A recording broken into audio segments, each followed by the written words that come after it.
Hello, everybody, and welcome to No Violence for Kids Canada. This is a YouTube project to help raise awareness about corporal punishment in Canada, in the US, and all over the world. What we're doing here is we are interviewing Dr. George Holden today, who is a hero of ours. And before we get started, I do want to give a little bit of a land acknowledgement and recognize that I am on the Kwantlen Nation territory here in Surrey, British Columbia. I believe in their truth and I work really hard towards reconciliation. And some of the ways that I do that is I study reconciliation. I work with parents who are working to end violence in their family. And also, I have organized with No Violence for Kids Canada to raise awareness about Call to Action 6 to repeal Section 43 of the Criminal Code of Canada. And in order to do that, we need to have legislators, we need to have researchers, and we need to have Canadians aware. We have the research that shows corporal punishment has zero effect. Zero. What's the word I'm looking for, George? Positive effects. Zero positive effects on children. Actually, there's mountains of evidence that show it's harmful. So what we're doing is we are raising awareness, coming together, and working in any way that we can to get people to write their MPs, talk to their senators. And we have two bills on the floor, thankful to Peter Julian from New Westminster, British Columbia, who dropped Bill C-273. And we are also really thankful for Senator Senator Stan Kuchar, who dropped Bill S-251. So we have two bills on the floor that can help answer Call to Action 6. So let's just get started on the conversation because seriously, I am all over the place right now. So we're just going to start talking. And I am super, super excited today because maybe that's why I'm kind of fumbly. I've got mountains of questions to ask Dr. Holden, and I only have 55 minutes. So I'm grateful that he's here with us, and maybe we'll have to do this again. So I'm a little bit nervous, but I think it's because I think this is a really important conversation, and it's one that we need to all talk about more. Dr. George Holden is a professor, a researcher, a psychologist, an author, a husband, a granddad, a puppy daddy. I mean, it's all of the titles that who doesn't want to do all those things? So in my research, in my grad studies, and as well as researching ways to support parents, I've come across Dr. Holden's name over the years. And so to be here today for me is really meaningful. There's a quote that comes out for me here. It is, anyone that helps a child in their life is a hero of mine. And Dr. George Holden is definitely that. And when I talked to a couple people that I was going to be interviewing Dr. Holden, they actually said to me, whoa, he's one of my heroes. So I'm not alone in this idea, George. Your bio goes on for days. I mean, let me just highlight a couple of the highlights. I had to put it over here. Associate Chair of the Department of Psychology at the University of Texas. Former chair of the Department of Psychology at the Southern Methodist University, co-founded the U.S. Alliance to End Hitting of Children, and you're their president. And also, I'm one of your ambassadors for that now. Anybody can be an ambassador. Go to endhitting.org, and you can go to and see all of this mine of resource. George also served as president on the board of the Family Compass, a Dallas child abuse prevention nonprofit. On the board of Nurturings, formerly Attachment Parenting International. You still doing that work, George? Yep. Wow. Former president of the Society for Research in Human Development. Wow. So as a mediator, a parent interventionist who's been working with parents for over 20 years, I've done over 4,500 intervention sessions with parents in my career. Talking to George today is a big deal. So George, thank you so much for being here. It's my pleasure. I'm delighted to be with you. Such an honor. So tell me, how did you start working in the world of corporal punishment? Because, I mean, it's quite a topic. Well, it actually, I look back to the beginnings, and it started for me in high school when I was sort of on an internship at a daycare center, and at looking at the parent-child interactions And it really came home to me how important and how different varied parents were with their kids, and how important that was, obviously, for the children's development. Mhm. So I kind of back then I decided I wanted to be a psychologist and study parenting. And then so I majored in psychology in college, and then went on to get a PhD in developmental psychology, and then started my own research program in parenting. So it even though I didn't initially want to plan to focus on corporal punishment, after a couple of years of doing some different studies, I kind of settled on this topic as being one of my major focuses of my research, because I recognized how important it was, and B, how little we knew about it, and C, it was clear that it was early on. It was obvious to me it's a very problematic parenting practice, and so I wanted to study it, understand why some parents use it, others don't, and then that would help me understand how to try to get parents to change their behavior. So for all those reasons, I settled on corporal punishment and have done, I don't even know, dozens of studies on the topic at this Dozens, for sure, I think. Incredible studies too, fascinating work. And I'm so grateful for your work, because we actually, just hearing you there, we have a very similar trajectory, yet I have not gone that far by all means. I'm stuck in the clinician part and grad school part. But at the same time, it sounds like we really have this common ground, recognizing, like, what came up for me when you said that was how common corporal punishment actually is. And when you see and you work intimately with families, and you start recognizing that sometimes I think that parents don't recognize they're actually doing that, and so I'm fascinated about the fact that you also working in a daycare, working with parents, and you ended up on this topic. Me too. I get that. Like, it's almost my cornerstone thought. Like, it's everything I think about is the violence, the levels of violence that parents are using. Yeah. In your Yeah, go ahead. Punishment and physical punishment often occurs automatically in many parents. So they don't, as you mentioned, they don't really realize that they're doing it. And they also dramatically underreport how often they're doing it. Virtually almost, probably 99% of the research on corporal punishment, which now amounts to thousands of studies, almost 99% is self-report. Parents are asked, how often do you spank? Using rating scales or some other similar kind of questionnaire response. And it has not provided very accurate data, because parents, for lots of different reasons, underreport. They are unaware of their behavior. They know it's not socially desirable, etc. So one of the more interesting studies that I've done was actually audio recording mothers at home. And in that process I was actually looking at another undesirable behavior, that is yelling at kids. But in the process of doing that study, we found that some of these moms were hitting their children. So we could look at the context of the hitting, and we could look at things like, did it correct the child's behavior? How did the child react? What elicited the hitting? And things like that in a real natural context, because ongoing behavior that we had, even though we didn't have the video of it, we had the audio of it. Mm-hmm. So that yielded some fascinating results that published several years ago.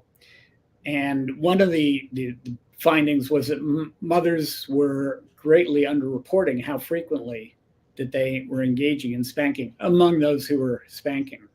That's so fascinating. Yeah, one mother averaged 18 times a week spanking her kid. That was among the most. But imagine how that can impact a child. And particularly now, a new area of research, the brain development of children being corporally punished. Well, and So it's interesting. And you wonder like how much that mom realized, so after that study, did you have a chance to kind of support that parent? So what happens then? yeah, I would have loved to subsequently interview parents and discuss with them some of our findings. We actually didn't do that. Oh, okay. Um, so don't know to what extent she was aware of how violent her behavior Yeah. for the Yeah. child. And I'm As I say, many parents do some of these things automatically. They lash out. They're not really aware of their behavior, and they don't reflect on it. And so, one of my big sticks about arguments about parenting is effective parents really need to be more reflective and aware of their own parenting and think about things like anticipate and problem solve and reflect and monitor their children. So to me, what effective parenting really involves is a lot of cognitive activity. And that amount of activity it's hard work for sure. But to be really, I think, ideally a good parent, you really need to engage in that kind of thing because parenting is so challenging. It's such a difficult task that most of us were totally unprepared for. So the more we can get information, we can rely on professionals like you to help us, guide us through the process of dealing with problems that all parents have to deal with. All problems, every child exhibits some issues that parents need to figure out how to manage, and the ways that we can do it non-violently are, there's many different ways, but unfortunately, partly because of our own experiences, many parents just rely on a physical response, negative physical response, like punishment and hitting.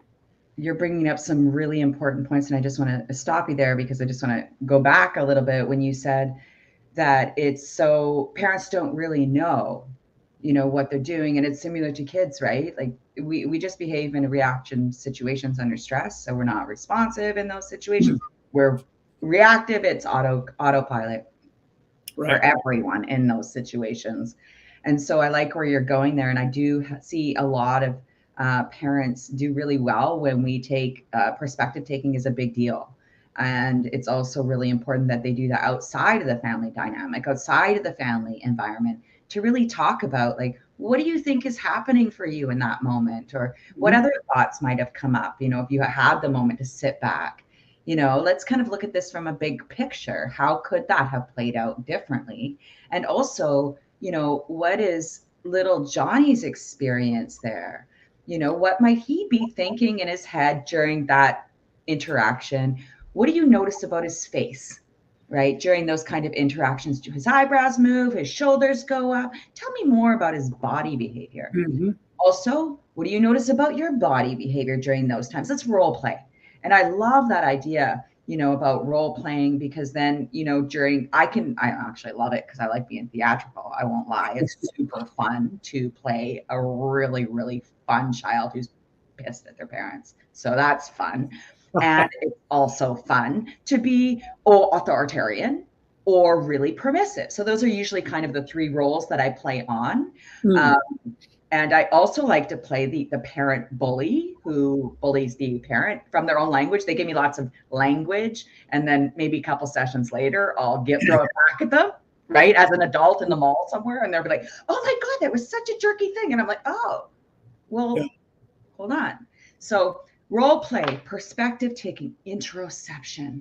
Like, what is your gut saying? How are you listening to your body in that moment? What does your body come alive?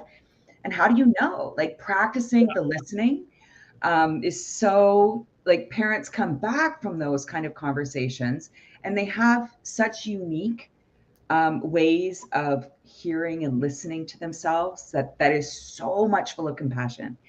And they're also raise their observation, which is fascinating, on their children. Instead of the behavior now, they're actually looking at a whole being who's alive, whose body's moving, who's also present and has ideas and thoughts. It's beautiful. It's beautiful. And that interoception that is so important. What I want to go here is that what I'm talking about is intervention, right? These parents have, children that are on a level of diagnostics. They might be on medication, mild to, there's conduct disorders, there's aggression, there's these kind of things going on. Schools complaining, right? So it's an intervention. This is not a situation for everyday parenting. I mean, it could be. I would love to, do that work with everyday parents, but this is intervention work.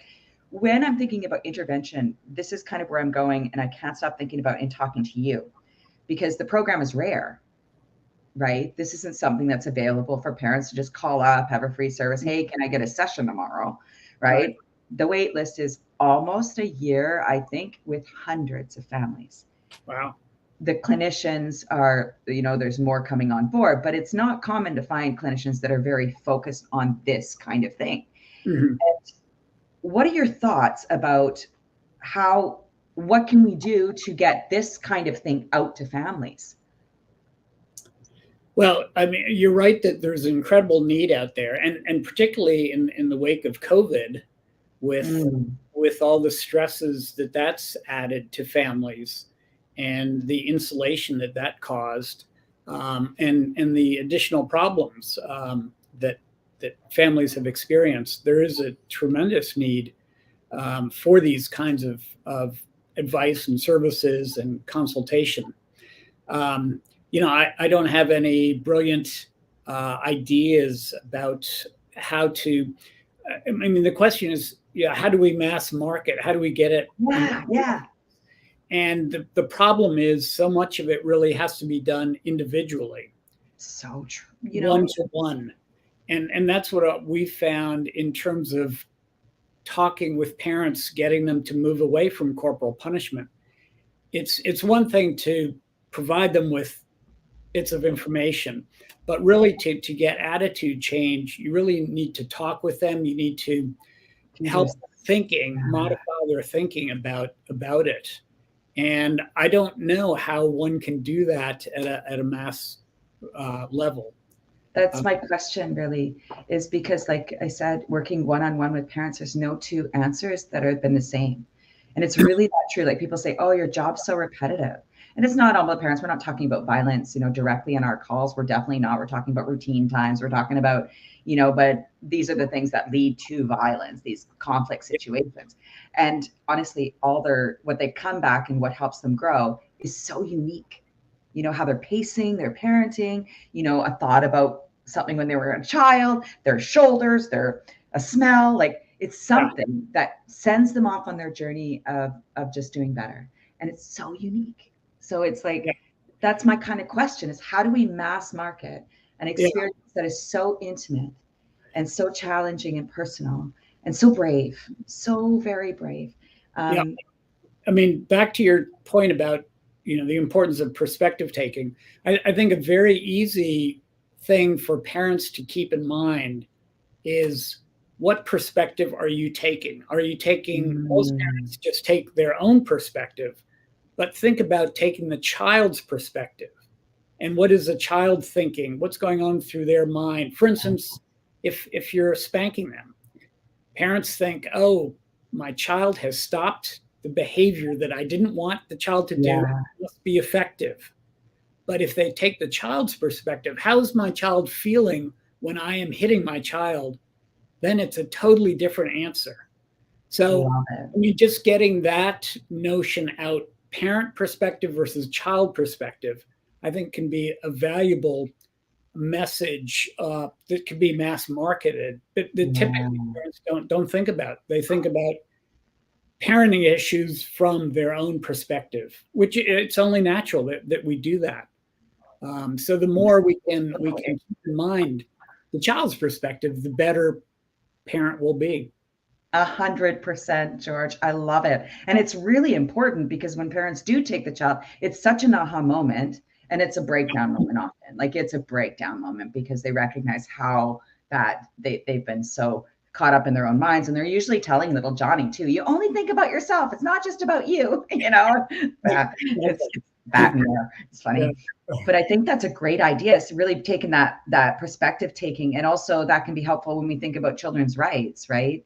They have a right to be involved in decisions that affect them. They have a right to be safe. Mm-hmm. And so that is a big, I think that's something that would be more simple to kind of take that perspective without getting, because I guess that's a challenge too, as in your research, is how do we do better with bringing children into this conversation? Did you do any studies with children directly? And I have done, yes, about corporal punishment. And I did one of the first ones, and there's been others since, and there's even been some books about children's perspective regarding corporal punishment. And in contrast to what parents might think, children do not like being hit. What? They're effective. They often feel anger to their parent who's hitting them, as you might expect. So if more parents thought about it and were aware of this kind of information, what are children saying about being hit? I think that would help to change their views about corporal punishment as well. 100%. What a surprising research that children don't like being hit, George. And, I think, yeah, it'd be interesting to find out how much adults like to be hit too, to be fair. About the same rate as children, I would. Right? Yeah, exactly. Tell me a little bit more about your research, or how about your textbook? So what is dynamic parenting, George? Can you describe more about that? Sure. I mean, a very simple idea, and that is, in contrast to when I started doing research, parents this was many, many years ago, decades ago, but parents were sort of classified as these static entities, like permissive or authoritarian or authoritative, Baumrine's famous typology of parenting. But there was little more thought about what's going into parenting besides these sort of static entities about how they would react. And when I started doing research with parents, I would pose, questions about, so suppose your child did X, Y, or Z, how would you respond? And I'm thinking the authoritarian parent would always say the same thing. The authoritative would respond the same way, etc. And almost all the parents invariably said, well, it depends. It depends on the situation. It depends on how the child's been. It depends on prior incidents, and etc. So that led me to recognize this incredible cognitive activity that goes on in parenting, and that parenting is much more dynamic, changeable, modifiable than people had been thinking about in the past. So kind of that's the major theme of my textbook, that there is this, it's a very active, malleable, changeable type of activity that parents engage in. And that's in contrast to a lot of traditions. So, thinking about how many parents come to me and they talk about, I'll say, what are some of your goals around parenting? A lot of times I think consistency, right? I need consistency. It needs to be the same. And then also what's really important is recognizing, actually one of my notes at the very top, I have the words, it depends. Because when I ask parents, the question on, how well does little Johnny follow your direction? I would say 75% will start with, well, it depends.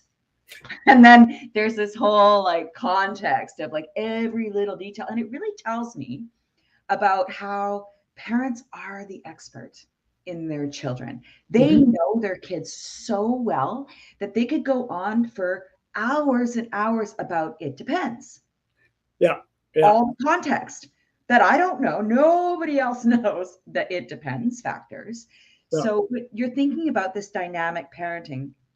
What I'm getting from it is there's this shift towards being flexible, towards recognizing context in the moment, which ties into a lot of what I'm understanding around the skills of cooperation. So, like following direction, following rules, sharing, taking turns, accepting no. Those skills are really, really difficult to teach because they're so highly contextual. So it depends how well Johnny will share that day.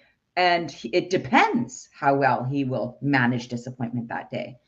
So in order, the parents, if they're very strict and rigid, then it depends doesn't go over well. Their expectations turn really high, and it's more likely, I find, that they might be more authoritarian. Am I on track with the flexibility and recognizing when we understand context in the moment and being able to move and have a toolbox of strategies? Right. Is that what? Yeah. And it's kind of, it raises the question of what is kind of the parenting philosophy that's guiding and what the research is increasingly highlighting is the fact that what's important in developing healthy human beings, in healthy, loving, cooperative, respectful human beings, is focusing on good quality relationships. And if that's your number one goal, then your kids are going to develop well. If you have more of a goal of my child has to obey me because I am the boss, kind of a rigid authoritarian approach, then that often doesn't work so well. It backfires because the primary goal is not to have a positive relationship, but it's to have the child obey at all costs. And sometimes, children do not have the cognitive brain power to obey and control themselves when they're very young. They just have not yet developed the frontal cortex connections to be able to regulate, self-regulate. And that comes with time. But you don't want to damage that developmental process by, being harsh or being overly strict or punitive, because that will not promote this good quality relationship that parents really need to have as their number one orientation and goal. So what I'm getting from you there is it's the relationship that helps the brain thrive. Absolutely. Yeah. Can you connect that to a little bit more of your research? So how do you know that, George? How do we know the relationship makes brains thrive? Yeah, I've not. That's more from my textbook, from reading other research, because I have not gone into.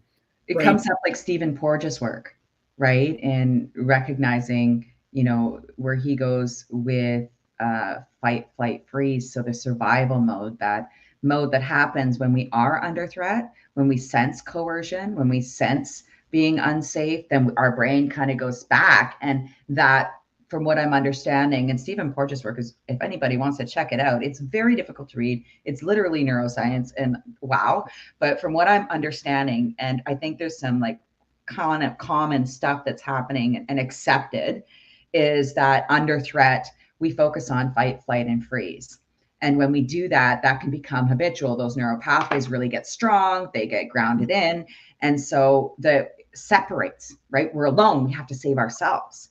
So when we attack a child, when we're coercive with a child, when we don't put the relationship first, when we're focused on ourselves, when we're, harsh parenting, or even passive, I think can do the same sort of thing. And that removes, so we become alone.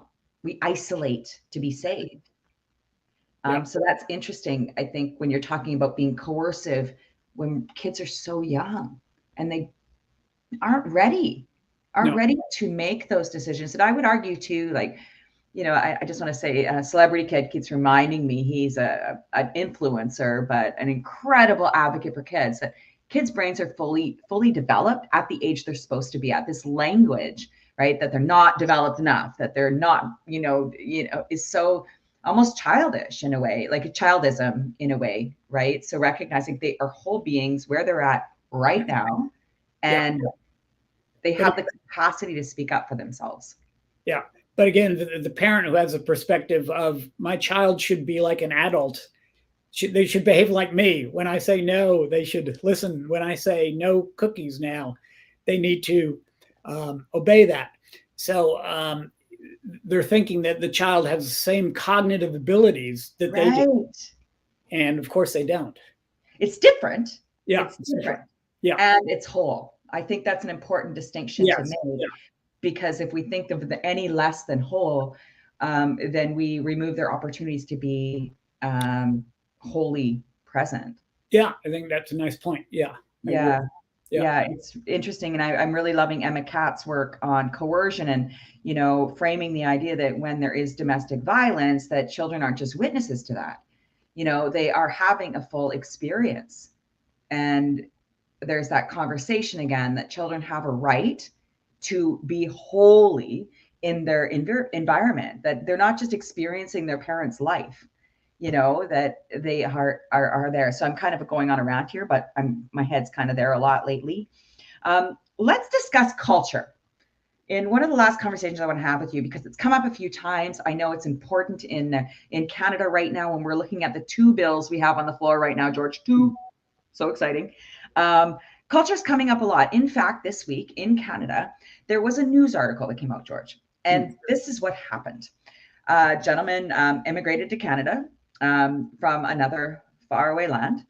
And when he got here, he was charged with I think it was child violence, family violence, for beating his kids with a wooden spoon and other objects. I'm going to imagine that this is great that this found out. The family was separated somehow. He hired a lawyer. He was charged, and in order to defend himself, the argument for the lawyer was that this is a different culture. Of course, he feels bad for what he did. He wants to reunite with his family, but it's a different culture. What is the thoughts that come up first when you hear something like that? Well, I certainly have heard that a lot from different types of cultures. There's different pockets of the population in the United States where there's much higher rates of corporal punishment, for instance. But basically, I disagree with any kind of culturalism argument for lots of different reasons. Any child reacts the same way to being hit, whatever culture they come from. They react negatively, and it's not healthy, and they react physiologically and neurologically in negative ways. So for the child's well-being, there's no any kind of cultural okayness about being hit. Another argument is now at this time, 65 countries around the world have banned all physical punishment of children. And so, you know, that's an indication that there's many different cultures out there that have recognized this is not a good or necessary parenting practice. Let's see, and you know, there's another reason I think that's very important is children's rights, and this is something that in the United States most people don't think about, but certainly children have a right, just like any individual has a right not to be hit. And so these kind of reasons, I think, transcend any kind of cultural argument. You can look back at some of these cultural arguments to see where they come from. For instance, there are some African Americans who believe that they need to hit their children, but scholars have said this comes from slavery. And if you look far enough back into Africa, for instance, the Africans were not hitting their children. So this is something that came from the slavery tradition in the United States. Hitting and the use of corporal punishment. So, and similarly, in some conservative Protestants believe the Bible tells them to hit their children. And that, again, is limited to basically some proverbs from one book of the Bible, authored by one individual and not a particularly healthy individual. And there's many counter arguments to that. Certainly, you know, the biggest counter argument would be look at the New Testament and Jesus's behavior. So he would certainly never hit a child. But some people, cling to these one or two ideas. There's few proverbs, or it's my right to hit a child, and these are just, I think, vacuous arguments that do not hold much water. Wow. I'm so glad I asked. I'm so glad I asked that question. I was just like, okay. So to summarize this very important question, what I'm hearing is that I like the word you kind of use, culturism. I never thought about it that way. Is that what I heard? And recognizing that it doesn't matter where we are on this planet, humans don't like to be hit. Yeah. Point blank. It doesn't matter if you are from probably other planets, actually. It doesn't matter if you are what species you are. Trees don't like to be hit. Children, animals, nobody. Hitting is just bad. Yeah. The cultural argument is out of the water for that. Then what I'm hearing you say, that children have rights. And in the US, in Canada, I would argue in Australia, probably Britain, any kind of country that's under the British Empire, let's say, we're not talking about rights enough. I think the Global South actually is doing a better job at this conversation than we are. And which is great that they're, leading the way, because we definitely have been overpowering them in many ways. So children have rights, and they also need to be taught their rights. And I think it's almost a parent responsibility to ensure kids know their rights, instead of blindly kind of not know their rights and not talk about that. But okay, so there's that. Then I'm hearing you say, which is, I think, a really important point, is kind of tying in. And when you were talking there, I was thinking of Dr. Stacey Patton. Yeah. Oh, and the research that she does, and her voice. And by the way, she's going to be speaking with Angela Davis coming up. I'm just putting that up. Great. I know, like mind-blowing talk. So Dr. Stacey Patton and her work around recognizing and going back to the traces of whooping kids, right? And how it leads back to racism and slavery, and that those families that might be, under the umbrella of like Black families, so that are hitting kids, she's like, they're assimilated, right? We are not naturally violent people, is what she's saying. And so then the same thing up here when we think about Indigenous families and colonization, this whole idea that, hold on, violence didn't start, just, when we humans, it's not natural, right? This is a way of supremacy. This is cultural supremacy. This is racism. This is misogyny. These are all the things that create oppression in society. Yeah. So anthropologists talk about, in the hunter-gatherer thousands of years that we were hunter-gatherers, there was no evidence of any kind of corporal punishment that went on. So it was a newer cultural invention, if you will, that was created. Absolutely. And I think it goes back to the Enlightenment days. I know I'm a little bit of a fan of Michael Foucault and his philosophy, and he talked about how once this kind of pastoral power started taking over in society, they started recognizing that people that weren't productive, were not giving back to society, or people that were a little off and not able to, the ship of fools, they shipped them away, punish them, and that's kind of just incredible to see that kind of seed, and how those philosophies are still woven throughout, I think, Europe and Eurocentric countries. Mm-hmm. Yeah. Interesting. I'm glad I asked about the culture question so much. Can you help me vision a program, the wide reach? We talked about it already, but I think that's kind of where we need to go when we think about a remedy. What is the wide reach? So you were talking about the perspective taking. We can do something like that. What other ideas that you have? Well, in the area of corporal punishment, we need to get more information out there. There's lots of information that has been investigated, that's been published. It's good, very strong research, but we need to get it out to the masses, that there are all these different types of problems that are linked to corporal punishment. And it's really not the way to parent a child. That positive parenting, that sort of somewhat ambiguous term, is a much better approach to do. So we need to educate parents about that positive parenting techniques, so they have the tools to deal with the problems, and they can, sort of figure out on their own using that set of tools, the positive parenting set of tools, how to deal with the particular issues that they're going through, but dealing with it in a positive way that's promoting the relationship and avoiding some of the harsh physical techniques that have been so prevalent in the past. Some parents, one piece of research that really surprised me was how early some parents are hitting their infants. And there's some evidence that like 15% of parents of 3-month-olds are slapping and spanking their infants for misbehaving. And, it's just a total misattribution, total misunderstanding of children's behavior. And they need much more knowledge about child development.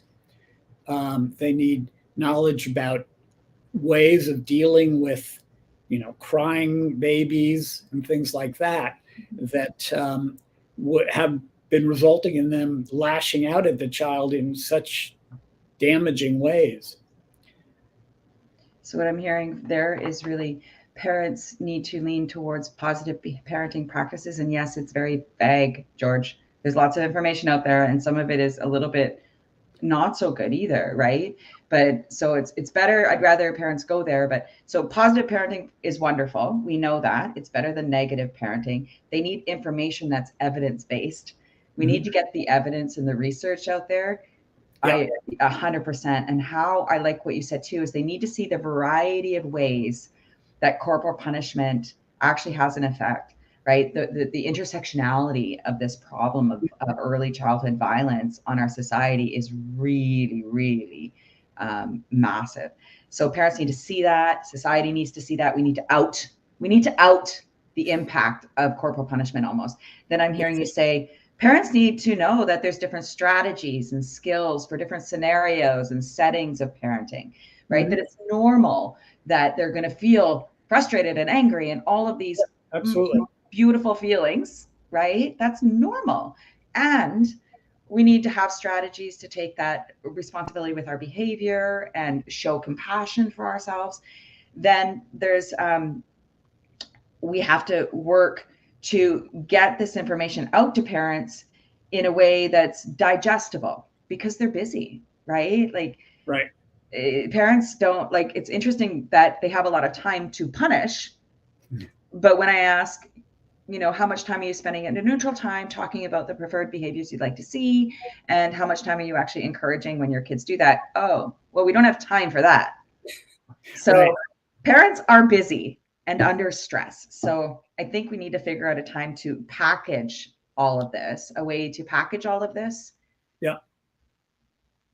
So we need to get the law out of the way first. It needs to be illegal to hit kids so that the federal government can help us package this. Yeah, on the one hand, I don't like the idea of having a lot of laws that are constricting all behavior, et cetera. But on the other hand, by passing a law, it's a way to get people aware of the problem of corporal punishment. And if a law is passed that says you may not do this because it's damaging to the child, then that brings a lot more attention to it than all the efforts that we've been doing in the U.S. Alliance to End the Hitting of Children, which often, there's still so many people who just haven't heard about any of the research about corporal punishment. And that's one of the great benefits of passing a law. It brings attention and can provoke attitude and behavior change. 100%. When laws change, it does change discourse and thoughts, and it shifts public knowledge and behavior for sure. I agree. When the law is changed, and I think it was Valerie Michelson that said that beautiful quote, and I can't remember the quote, but I do remember she said 2 words in a quote. It was something like, when we repeal Section 43, this is a symbolic measure that puts kids first. And it's substantive measure that opens up opportunities to put kids first. So it's symbolic and it's substantive. That word's hard for me to say. Yeah. So my final question to you, George, is it possible to parent without force? Absolutely. Yeah. You know, a parent needs to be firm, but not use force. So a parent certainly can be firm. A parent can certainly express their viewpoints and their raise children in the way they think they should be raised within reason, but without using force, just by using love and using reasoning, and looking out for what's right for the child, keeping in mind what does the child need and what is in the child's best interests, and using those as guiding principles rather than ever having to rely on force. I think certainly will make for a much better family life and for parenting, and a healthier child to develop into a healthy, loving adult. Thank you, George. And society. In society. Exactly. Uh-huh. So it is possible to parent without force. Assertive parenting is okay. Authoritarian parenting is scary. Permissive parenting is also scary. Yeah. So it's the idea is to be a dynamic parent, to find your place in the middle of that. That struggle is real, Yeah. and that's kind of what I see is to be dynamic, is to be flexible and firm and assertive and trust your gut and your heart and just love your kids and work best on that relationship in that messy middle. Is that what I'm hearing? Absolutely. And sometimes, reach out to professionals like Danielle for help when you're facing problems you can't solve. And that's fine. There's nothing wrong with that. My wife and I had to do that with one of our children who we couldn't figure out how to best deal with, who's now a loving, wonderful adult, and a wonderful parent himself. But Granddad George. We certainly had challenges dealing with him, and we turned to a professional to get help. So, parents need to look at all kinds of resources online, professionals, and carefully evaluate it. Yeah. And just even thinking about that, I love that idea of recognizing that we do need help. Every parent asking for help isn't a bad thing. In fact, resourcing yourself with whatever. But I think what's really important is find the books, find the help, ask your friends, talk about it. And also that I think every parent's unique. And that's what makes parenting so beautiful. Mm-hmm. Your journey is unique, your kids are unique, your relationship is unique. So understanding that when you have all this information coming at you, it can be really confusing. And it's hard to weed through, like, what is right? Is that the right thing to do? What's that, And I think, George, do you agree with me that the research actually shows that what's right is what's right for the parent, what's right for the child in those perspectives, and how to form the relationship after all? It's not about doing some strategy or, doing the right thing. It's about finding what's right for you. Yeah, well, there's no research per se that I could point to to support that, but I do agree with you, and it's a wise orientation. Yeah, that's what I find too. Like, there's no actual research that talks about like the parent gut, the parent guide, like that center that feels, right in the moment. And kind. I think that's the big piece is, parents always, what is a good parent? And the first word that comes to mind is be kind.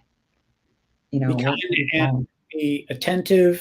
I mean, there's dozens of adjectives we could use. Another concept we haven't introduced here in this discussion that I think is important is parents guiding children on positive trajectories. So parents, I think, have an important role to play in how children develop through this guiding notion, and to monitor the child. If the child gets off track, if the child starts to have problems for whatever reason, perhaps it's peer problems, or some kind of issue, then it's parents' duties to get the child back on track through whatever technique they need, whether their own parenting or getting professional help, advice from friends. So keeping in mind how parents are guiding their children, I think is a useful concept too. That's a really, I'm glad you brought that up today, because I think one of the traps I see often is parents interrupt misbehavior and they do their teaching in those moments. When there's high stress, don't jump on the couch, Johnny, stop, don't do that, and the intervention is during a high stress time. And from my understanding, without being a researcher, is that actually the brain is quite closed when they're high stress, right? They're not really listening. They're hearing the intensity. And so they repeat the behavior over and over again. So it's helpful for parents to use guidance and recognize, whoa, that's been jumping on the couch situation keeps coming up. What do I want to see instead? Oh, safe in the living room or feet on the floor, whatever it is. And then recognize that they have an opportunity to teach that at a neutral time, recognize it when it is happening. So start shaping that new behavior through specific and kind encouragement and teaching. Right. Absolutely. Yeah. Such an important point. Guidance and monitoring. That word monitoring comes up a lot in my study, and it's one that when I mention to parents, they're like, "Huh?" It's funny when we think about monitoring, but basically, a way that I like to connect monitoring, George, is the idea of you're measuring the how responsible and how able they are every moment being a parent, right? This is that instinctual kind of guidance that you're watching over them, but you're doing that in order to offer freedom. It's that exchange between responsibility and freedom. And it can be really stressful, and heartbreaking, the first day of kindergarten, that letting go, right? Are they ready? And it's that are they ready moment. And I think it's a great way to talk about monitoring. And how are they reacting to that new situation? They need, extra love and TLC because it's so stressful for them.